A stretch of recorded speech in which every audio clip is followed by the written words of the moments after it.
Growth sometimes does not come from comfort. And sometimes healing doesn't come from pressure. So the question is, when life hits, do you need compassion or correction? Let's hash it out. Welcome to the Mental BluPrint. On today's episode, we have a community leader with us, Ms. Shawna Kay. AKA Coach S. AKA Rambo. Former military. Should have known that. Right. So we started off with the toughness, as you see. You know what I mean? What branch were you at? U.S. Navy. Navy. Oh, okay. All right. I'm so bad. I know very little about the military, but a lot of my family has been in the military, but they're mainly Army, I think. Okay. Yeah. Okay. They get along for the most part, right? Except at the cookout. Right. Wait a minute, do you still have cookouts? I know times have changed. Potlucks? Yeah. Yeah, they have potlucks. Okay. So you have led athletes while you were serving in the military. That is correct. Which came easier for you? Oh, I think leading the athletes, definitely. Okay. Yeah. I think my time in the military has challenged me in ways that are very good. And the byproduct of that is, being able to immerse myself into these different communities, right? And that is why I say it's easier for me to lead outside of the military. There's a natural inclination as far as, I see myself to pretty much lead. But in the military, you have all of these different confines that you have to work with and different personalities, different orders you have to follow, some of which you may not necessarily agree with, right? So take away all of those red tapes. In civilian world, you don't have to put up with all of those things.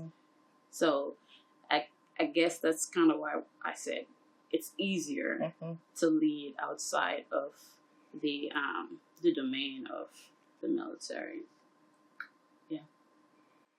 Even coaching 13 to 16-year-old girls. Even because I live with just 3.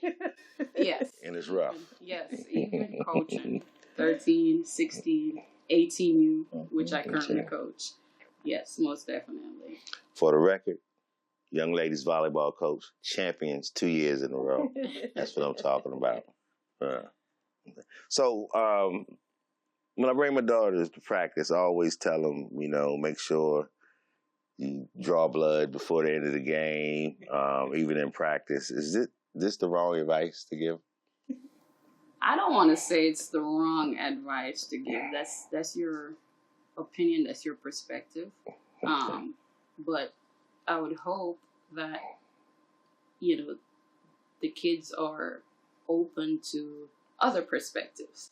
Okay. So when they come into the territory of Coach S and, my assistant, Coach Monique, they're open to the regime that we have to offer. Okay. So, yes, Dad tell them one thing, and they're open to going with what, the coaches. So we can pump them up, but they have to remain coachable when you get them. Okay. Exactly. All right. Exactly. I mean, with champs, Yeah, but you know the name Mellow. Right. Mellow Champs. Right, okay. Yeah, I chose that name specifically. Okay. And that they are. Yes. Yes, You can be champions, but you have to strike a balance. They were beast mode this year. They really were. You know what I mean? They were resilient. They didn't give up. They kept fighting. Definitely. You kept them going, kept them in it. Can we rewind back a little bit? Like, how did you even get to the point of coaching? Oh, okay. So I'm a volunteer coach, right? While I was serving in the military, a colleague of mine introduced me to this volunteering opportunity. And I started out as an assistant coach for 12 youths. And then from there, I realized, oh, I actually like doing this. Then the like grew from like to love. And I realized there's natural affinity there to be, you know, a good coach, a good role model for these young ladies and also young men, because I moved on to co-ed as well. So I had my fair share of experience experiencing both genders. And it was pretty good. Yeah. Did you play volleyball? I did. Okay. For almost 7 years or 8 years, I think. So I played in high school, and then I played at the college level as well. Yeah. Oh, wow. I'm going to rewind back a little bit more. Okay. Where did you go to high school? So, I went to high school at the Women's Trust High School for Girls. A lot of people might know it as Women's High School for Girls, if you're familiar with the Caribbean, because I'm a Jamaican. Okay. I'm a Jamaican here. All right. So that is where I discovered my love for volleyball. I started from 7th grade and all the way up. See, so you get it. That's why you teach that age group. Yeah. Because you started at 7th grade. It's hard when you start. Yes. Yep. Yes. You coach any other sports? I did a little bit of unofficial coaching for football. Okay. Helping them with strength conditioning and tactics.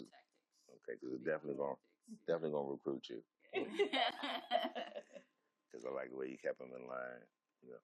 So I know it's young ladies, right? So it's more than coaching just the game. Don't you have to help them with life situations? Most definitely.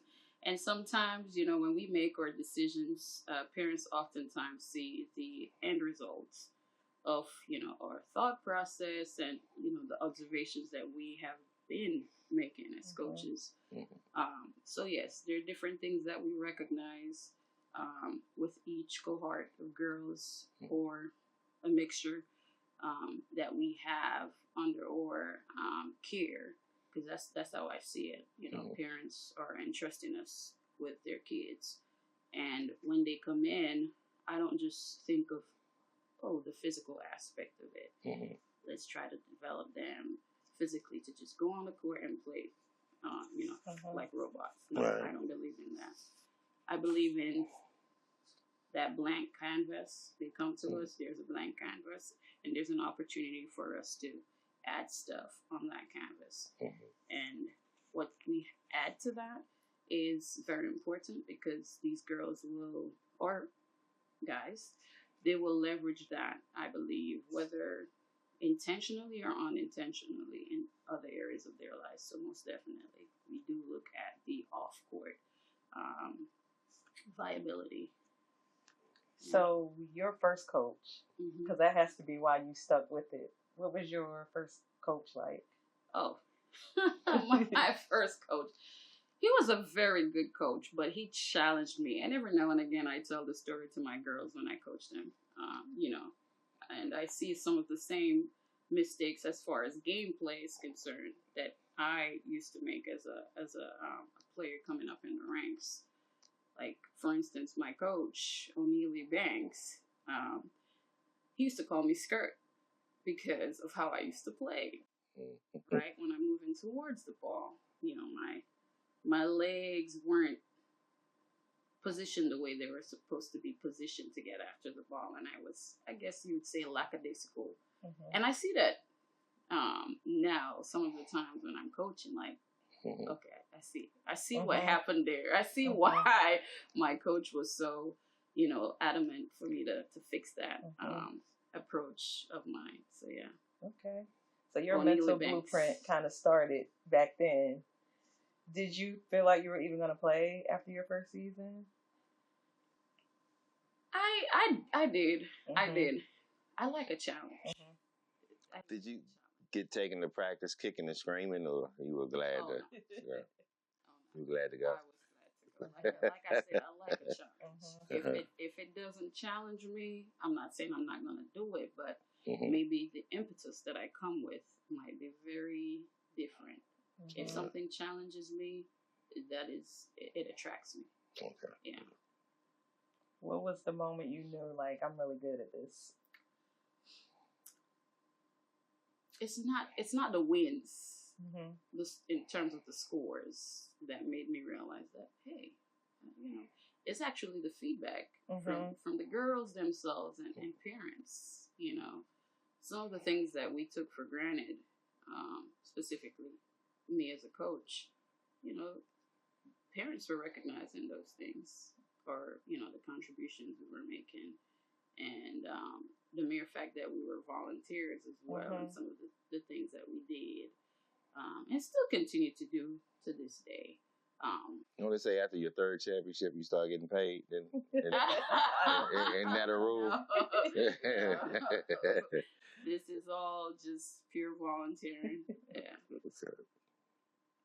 No real ulterior motive. Well, hopefully the NIL will come to this level, and money will be spread around a little bit. Because it's worth it. You're just as important as teachers. Yes. You have the kids when they're out of school. And they're with you longer. Yes. And more intense. And it's transitional. So. And most of them have no clue how to play when they first come. So yes. that's a big job. We knew. So, We know. We saw it. Yes. We saw it live in person.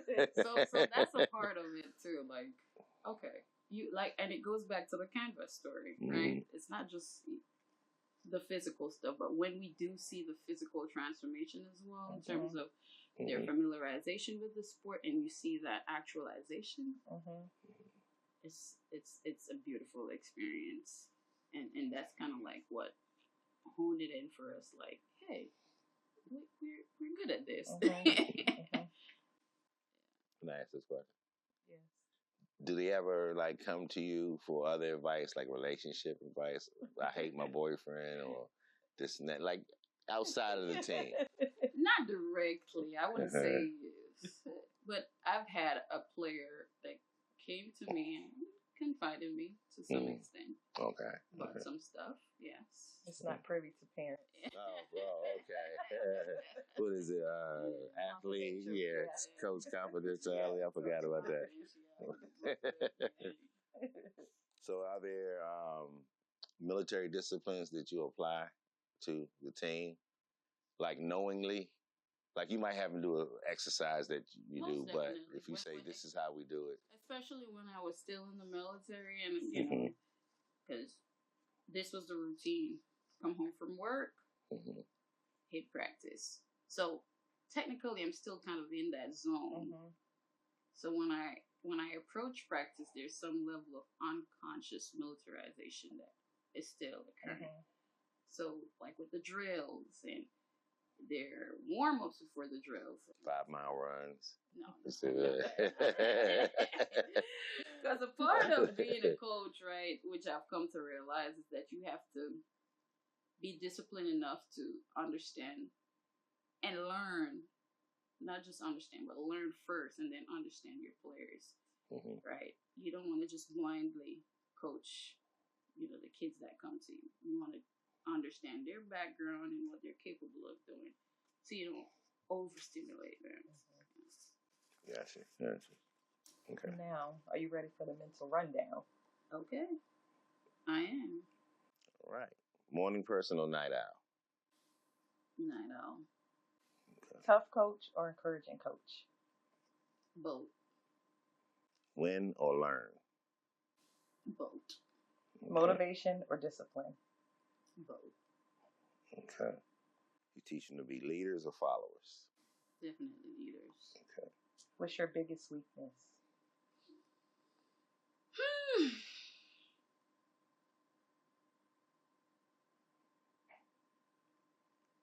Being too hard on myself sometimes. What's your biggest strength?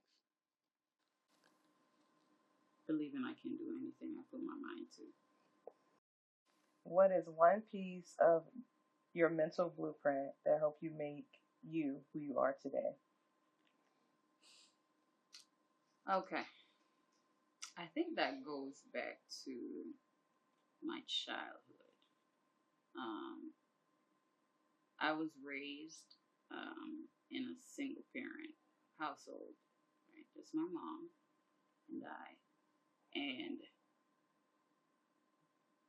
even though, my father wasn't present, my mom created that atmosphere where I believed that, like I said earlier, I can do anything that I work towards.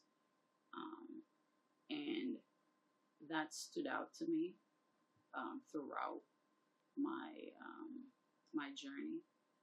And today, I think even with her not being around anymore, it's even stronger. It's almost like it resonates louder in my head because I've lived that since my childhood.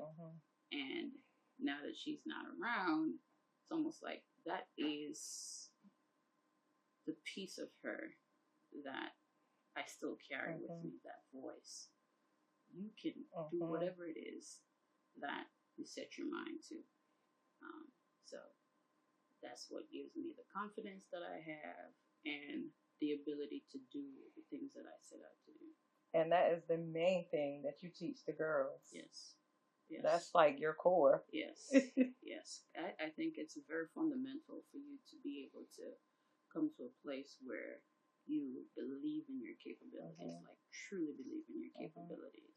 If you don't, then all of your efforts will become futile. Eventually, you might succeed at some things, but if you don't have that core belief that I am capable of this, like truly capable of this, and you have to depend on external validation or external sources to pump you up. So having that introduced to me from a very tender age, that became my mindset. All right. So I think with the mental state that our kids are in right now, what you're doing, the mindset that you're giving them is so important. Because I think even some parents don't even know how to convey it. Like they might be too hard on them or too soft on them. So, and it's not as in your face because it's like you're playing a sport also, but I can give you some advice at the same time without you even realizing it, kind of, sometimes with them. Definitely a benefit of coaching. Yes. Because I'm not your parent. Yeah. But I do parent-like stuff. Yeah. If a parent is watching, what's one thing you can do to better support their child? If that child, you're asking if that child comes to me or, okay. Well, first, I will try to understand the dynamic of that child. Because I don't like just cookie cutting my delivery to any child that falls under my leadership. I try to understand what makes this child truly goes and what doesn't. And so if a child comes to my program or any operation that I'm a part of, that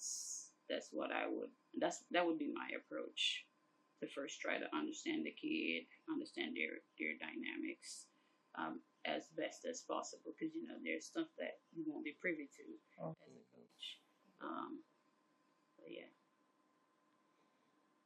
And then if a teenager is watching right now and struggling with confidence, what would you want them to know?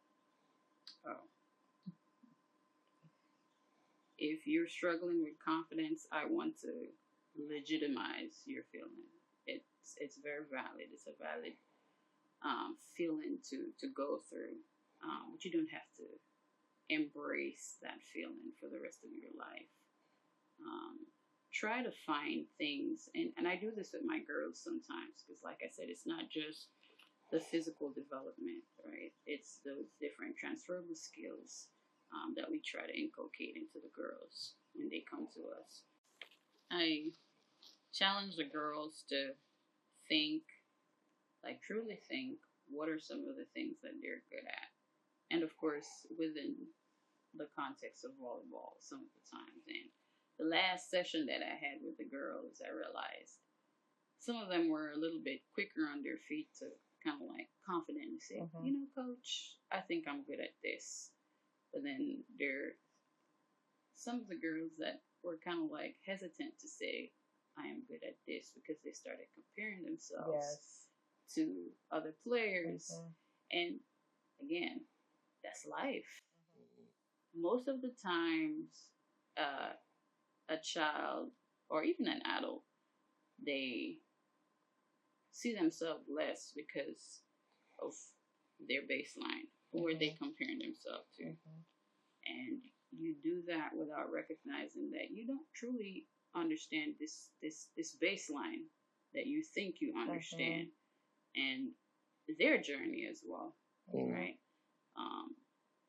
So I would tell you to, if one of the factors fueling your confidence level is the fact that you're comparing yourself to, you know, somebody external to you, just try and stop. Right. Yeah, stop doing it. You know. So if any kids are watching now and they want to play, can they play for you now? So I will say yes, but there's a but, because it all depends on the availability in terms of the slots. Because volleyball is a sport that, of course, has a limited number of slotted players. Right? Usually, on a roster, there's a max of 12, sometimes 10. It depends. So my advice would be to, if you want your child to play, for me, to get to registering as soon as possible. You mean like now? Okay. And that's for what season? This is for fall season. For fall. Yes. Okay. Fall is already open. Is there a summer season for volleyball? There isn't a summer season with West Kempsville. Okay. Was there anything else that we missed that you wanted to touch on?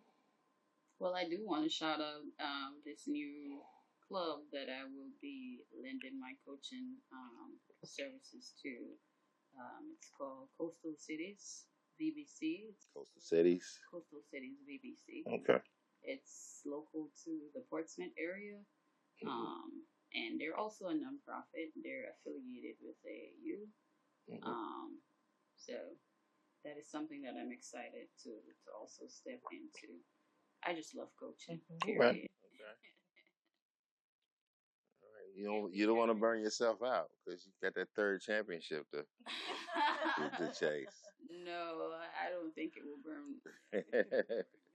Well, I know as a parent, I appreciate everything you do. Like, you go way above and beyond any coach that I've ever had personally, even, because you will give your time outside of the normal season, around whatever they're doing, to make it happen for them. So, and when you see a child in need, I feel like you bring them together and they all end up supporting one another, just like you support them. Thank you for that. Yes. Thank you. And this, believe it or not, it's become a thing around here where if they didn't have practice or they don't have a ride to practice, you know, they start panicking. And, you know, so I don't want to go. But then when it looks like they're not going to go, they start, you know, panicking a little bit. You know? Yeah.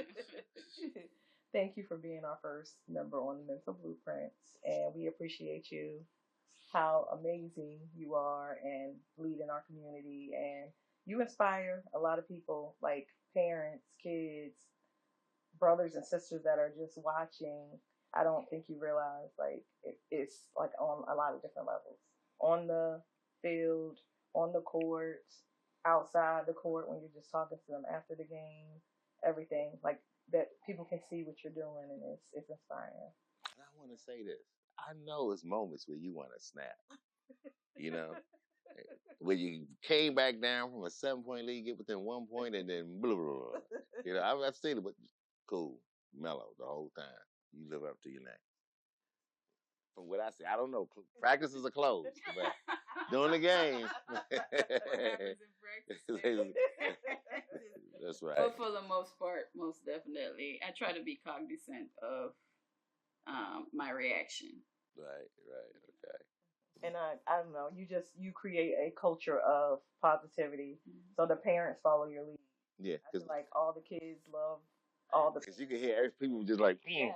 nobody says anything. Yes. You can tell when it hurts. You know what I mean?